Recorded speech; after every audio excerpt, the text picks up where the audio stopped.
What's better than one atom bomb? Two atom bombs. What's the best way to test an atom bomb? Let me show you. Welcome back to my channel. Today we're going to do a DIY quantum dot glow. Quantum dots are tiny semiconductor particles that exhibit quantum properties. One of these properties is that they emit light when exposed to ultraviolet light. In this video I'll be using a safe quantum dot, like material called quantum dots. This type of quantum dot glow is very similar to how quantum dots would look under a UV light.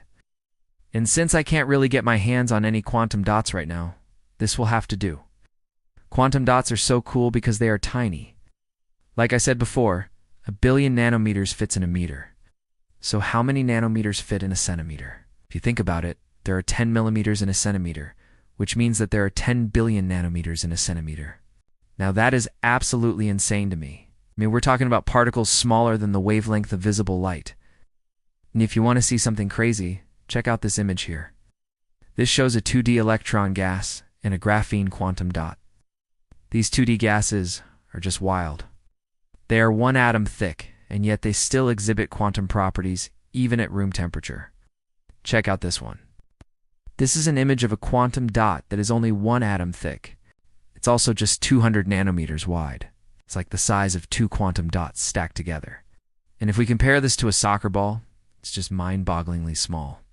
We can also take a soccer ball and stack up 1 billion of them into a tower. The tower will be approximately 1 meter tall. But if we try to do the same thing with quantum dots, the tower would be about 30 centimeters tall. I mean, they are just so incredibly small. So what do quantum dots actually look like? Well, they kind of look like this.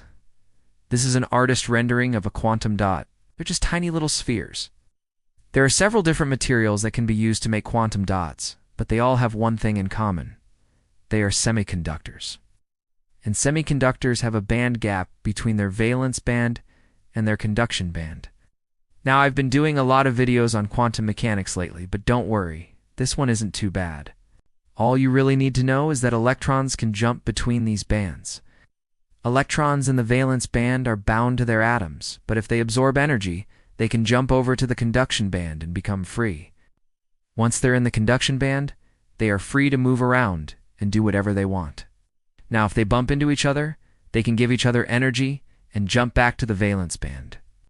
But if they happen to recombine with the hole they left behind in the conduction band, they release the energy as light. We can use this to explain why quantum dots have different colors depending on their size. Remember that energy is related to the frequency and wavelength of light by the equation E equals hc over lambda. Yes. So if we keep the energy constant, then as the wavelength increases, the frequency decreases, and vice versa. If the quantum dot is big enough, then the electrons can jump from the valence band to the conduction band without emitting any light. However, if the quantum dot is small enough, then the electrons will emit light as they drop back down to the valence band. The wavelength of this light will depend on the size of the quantum dot. Smaller quantum dots will emit shorter wavelengths of light such as blue or green, while larger quantum dots will emit longer wavelengths of light such as red or infrared. This effect is called quantum confinement, and it happens because of the wave nature of electrons. You see, in classical mechanics, we think of electrons as being like tiny little balls. However, in quantum mechanics, we think of them as being more like waves. When a wave is confined to a small space, it has a high frequency. Think of the highest note on a guitar string. The string is vibrating very fast. If we increase the length of the string, then the frequency decreases and the note gets lower. The same thing happens with electrons in quantum dots. If we make the quantum dot smaller, then the electrons will have a higher frequency and therefore emit shorter wavelengths of light. So let's do some experiments with these quantum dots. I have some glow sticks here that contain quantum dots. We're going to use this UV flashlight to shine through them and see what happens. Alright, let's try this one. Oh wow, look at that. Isn't that neat? The quantum dots are absorbing the UV light and re-emitting it as longer wavelength light. So the actual color of the quantum dots is probably blue or green, but we can't see that because it's too short of a wavelength. Instead, they are re-emitting red light. The reason for this is that the quantum dots are too small for electrons to jump from the valence band to the conduction band without emitting light.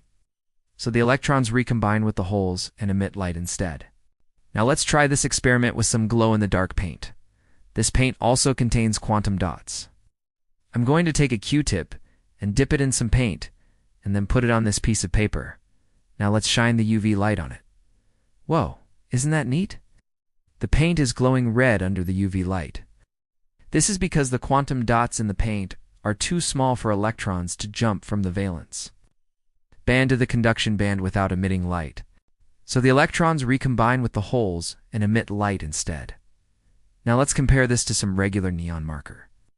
Regular neon marker doesn't contain quantum dots, so the electrons can jump from the valence band to the conduction band without emitting light.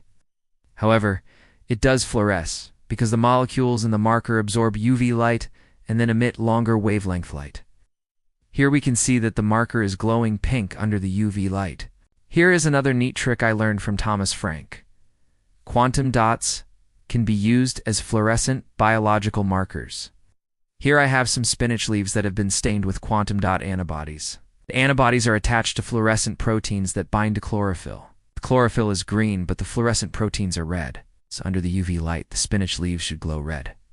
Let's check it out. Isn't that neat? Another cool thing about quantum dots is that they can be used to do single molecule detection. Here I have some quantum dots that have been immobilized on a glass slide. Now I'm going to shine a laser on them and see if we can detect individual molecules. Here we can see that there are many different colors of light coming off of the slide. This is because each quantum dot is emitting a different color of light. And since each quantum tune contains only one or a very small number of molecules, we are seeing single molecule emission. Here is another cool application of quantum dots. This is a solar cell that uses quantum dots as the photoabsorber. The cool thing about this solar cell is that it is flexible and transparent. This could be used to make solar cells that are integrated into windows or other transparent objects. I hope you enjoyed this video on quantum dot glows. These particles are just so cool, and there are so many different things that they can be used for.